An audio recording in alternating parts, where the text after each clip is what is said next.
Hi friends, நம்ம இன்னைக்கு சளி, இருமல், தொண்டை வலி போன்ற பல பிரச்சனைகளுக்கு நிவாரணம் தரக்கூடிய, நோய் எதிர்ப்பு சக்தியை அதிகரிக்கக்கூடிய ஒரு மூலிகை பால் எப்படி செய்யலான்னு பார்க்கலாம்.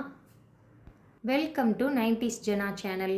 என்னோட சேனலை ஃபஸ்ட் டைம் பார்க்குறவங்க சப்ஸ்கிரைப் பண்ணிவிட்டு பக்கத்தில் இருக்கிற பெல் பட்டன் அழுத்திக்கோங்க. வாங்க இப்போ மூலிகை பால் எப்படி செய்யலான்னு பார்க்கலாம். அதுக்கு தேவையான பொருட்கள், ஃபஸ்ட்டு நான் ஒரு 3 ஓம இலை எடுத்திருக்கேன். பாருங்கள், கற்பூரவள்ளி இலை, இதை ஒரு 3 இலை எடுத்து அதை நல்லா வாஷ் பண்ணி எடுத்து வச்சுருக்கிறேன். சளி, இருமல், மூக்கடைப்பு போன்ற பிரச்சனைகளை சரி செய்கிறதுக்கும், உடல் வலியை குறைக்கிறதுக்கும், செரிமானம் தொடர்பான பிரச்சனைகளை சரி செய்வதற்கும் இந்த ஓம இலை பயன்படுது. அப்புறமா நான் கொஞ்சமாக துளசி எடுத்திருக்கேன். நோய் எதிர்ப்பு சக்தியை அதிகரிக்கக்கூடிய, சளி, காய்ச்சல் போன்ற பிரச்சனைகளுக்கு தீர்வு தரக்கூடிய ஒரு சிறந்த மூலிகை தான் துளசி. இஞ்சியும் பசியை தூண்டி நோய் எதிர்ப்பு சக்தியை அதிகரித்து சுவாச பிரச்சனைகளுக்கெல்லாம் தீர்வு தரக்கூடிய ஒரு சிறந்த மூலிகை. இஞ்சி ஒரு துண்டு இந்த அளவு எடுத்திருக்கேன். அடுத்ததான் நாம் எடுத்திருக்கிறது மிளகு எடுத்திருக்கோம். 10 மிளகு இருந்தால் பகைவர் வீட்டிலும் உண்ணலாம்னு பழமொழியே இருக்குது.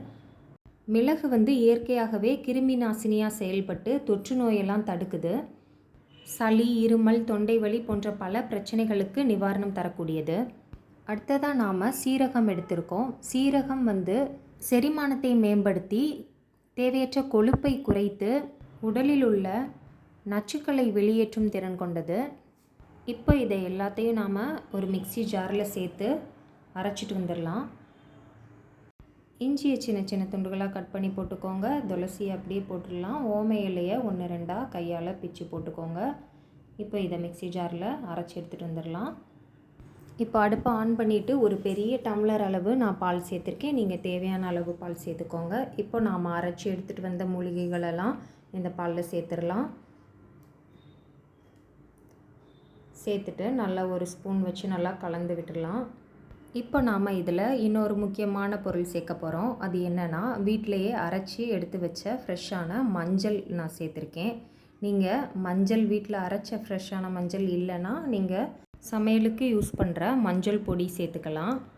ஒரு 1/2 ஸ்பூன் அளவு மஞ்சள் பொடி சேர்த்துக்கோங்க. நான் அரைச்சி வச்சுருக்க மஞ்சள் சேர்த்ததுனால மஞ்சள் பொடி சேர்க்கலை. நீங்கள் மஞ்சள் பொடி மட்டும்தான் இருக்குன்னா அதே சேர்த்துக்கோங்க. மஞ்சளை நம்மளோட முன்னோர்கள் அதிகமாக பயன்படுத்தினாங்க. மஞ்சள் ரத்தத்தை சுத்திகரித்து நம்மளுக்கு புத்துணர்ச்சி அளிக்கக்கூடியது, மேலும் நோய் எதிர்ப்பு சக்தியையும் அதிகரிக்கக்கூடியது. இப்போ இதில் இன்னொரு முக்கியமான பொருள் சேர்க்க போகிறோம். அது என்னென்னா, 2 ஏலக்காயை நான் தட்டி சேர்த்துக்கிறேன். இதை நீங்கள் ஃபஸ்ட்டே கூட மிக்சியில் மற்ற மூலிகைகள்லாம் அரைக்கும்போது கூட 2 ஏலக்காவையும் சேர்த்து அரைச்சி எடுத்துக்கலாம். நான் இந்த ஏலக்காவை உரலில் போட்டு தட்டி எடுத்துகிட்டு சேர்த்துருக்கேன். ஏலக்காவும் சளி, இருமலுக்கு ஒரு சிறந்த மருந்து. உடலுக்கு கொஞ்சம் வெப்பத்தை கொடுத்து இது தொண்டையை நல்லா இதமாக்கும். ஃபைனலாக இதில் கொஞ்சமாக ஒரு 1/4 டீஸ்பூனுக்கும் கம்மியாக அதிமதுரம் சேர்த்துருக்கேன். அதிமதுரம் நாட்டு மருந்து கடைகளில் கிடைக்கும். நல்ல பியூரான அதிமதுரம் கிடைச்சா வாங்கி அதை சேர்த்துக்கோங்க. இல்லைன்னா பரவாயில்ல, அதை விட்டுருங்க. அதிமதுரமும் இருமல், சளி, தொண்டை வலி, சுவாச பிரச்சனை, வயிற்றுப்புண், செரிமான பிரச்சனைகள் போன்ற பிரச்சனைகளுக்கெல்லாம் தீர்வு தரக்கூடியது. இப்போது நம்ம எல்லா மூலிகையும் சேர்த்தாச்சு. அதிமதுரம் இல்லைன்னா அதை ஸ்கிப் பண்ணிக்கோங்க. மற்ற மூலிகைகள்லாம் சேர்த்து நல்ல பால் கொதித்து வரட்டும். எல்லா மூலிகைகளில் உள்ள மருத்துவ குணங்களும் நமக்கு கிடைக்கணும்னா அது எல்லாம் நல்லா, அதில் உள்ள சத்துக்கள் எல்லாம் நல்லா பாலில் இறங்கணும். ஒரு 3 நிமிஷத்துக்கு சிம்மில் வச்சு நல்லா கொதிக்க விட்டுடலாம். ஒரு கரண்டி வச்சு நல்லா கிண்டி விட்டுக்கிட்டே இருக்கலாம். தேவைக்கேற்ப பனங்கற்கண்டு சேர்த்துக்கோங்க. நான் 1 ஸ்பூன் அளவு பனங்கற்கண்டு சேர்த்துருக்கேன். பனைமரத்துலேருந்து கிடைக்கிற இந்த பனங்கற்கண்டும் சளி, இருமலுக்கு மருந்தாகவும், நினைவாற்றலை அதிகரிக்கிறதுக்கும், இரத்த சோகையை தடுக்கிறதுக்கும் உதவுது. ஒயிட் சுகருக்கு பதிலாக நீங்கள் பனங்கற்கண்டோ அல்லது நாட்டு சர்க்கரையோ பயன்படுத்துறது நல்லது. இப்போ எல்லாத்தையும் நல்லா கலந்துட்டு, நான் 1 டம்ளர் ஃபுல்லாக பால் வச்சுருந்தேன். அந்த பால் நல்லா வற்றி 1/2 டம்ளருக்கு வரணும். அந்தளவு நல்லா வற்றி வர தண்டியும் வச்சுட்டு அடுப்பை ஆஃப் பண்ணிக்கலாம். இவ்வளோ மூலிகைகள் சேர்த்ததுனால பாலோட டேஸ்ட் எப்படி இருக்கும்னு யோசிக்காதீங்க. பாலோட டேஸ்ட்டும் பிரமாதமாக இருக்கும். அந்த மூலிகைகளோட மருத்துவ குணங்களும் நமக்கு நல்ல முழுமையாக கிடச்சி நம்ம ஆரோக்கியத்தை மேம்படுத்தும். அடுப்பை ஆஃப் பண்ணதுக்கப்புறமா ஒரு வடிகட்டி வச்சு நல்லா வடிகட்டி எடுத்துக்கோங்க.